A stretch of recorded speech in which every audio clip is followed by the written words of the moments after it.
พิธีมอบเหรียญไซเหรียญกาและใบย่องยอผลงาน5ปี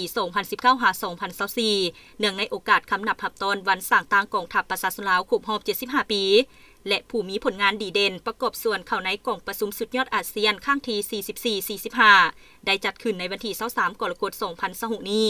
โดยการเป็นประธานของสหายพันเอกบุญเพ็งพรหมจันทร์เลขาคณะพรรคฮักฐานหัวหน้าการเมืองกองโทรภาพกองทัพ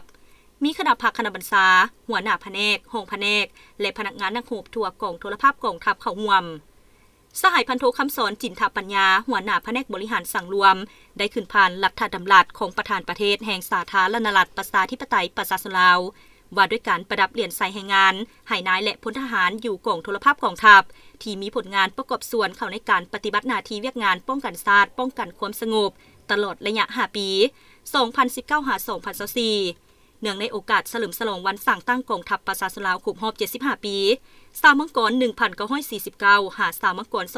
2024 ในนี้ประดับเหรียญใส่แห่งงานสั้น2จำนวน3สหายเหรียญใส่แห่งงานสั้น3 4สหายเหรียญกาแห่งงาน29สหายใบย่องโย14สหาย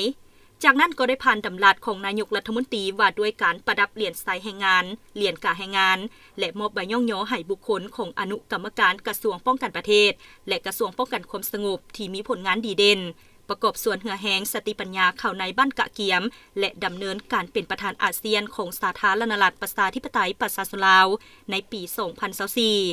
โดยเฉพาะกองประชุมสุดยอดอาเซียนข้างที่ 44-45 และกองประชุมสุดยอดที่เกี่ยวข้องของอาเซียนในระยะผ่านมาในนี้ประดับเหรียญใส่แห่งงานสั้น3จำนวน1สหายเหรียญกาแห่งงาน11สหายใบย่องโย5สหายโอกาสดังกล่าวก็ได้จัดพิธีมอบบัตรสมาชิกพรรคให้สมาชิกพรรคสมบูรณ์กองโทรภาพกองทัพจำนวน42สหายตื่มอีก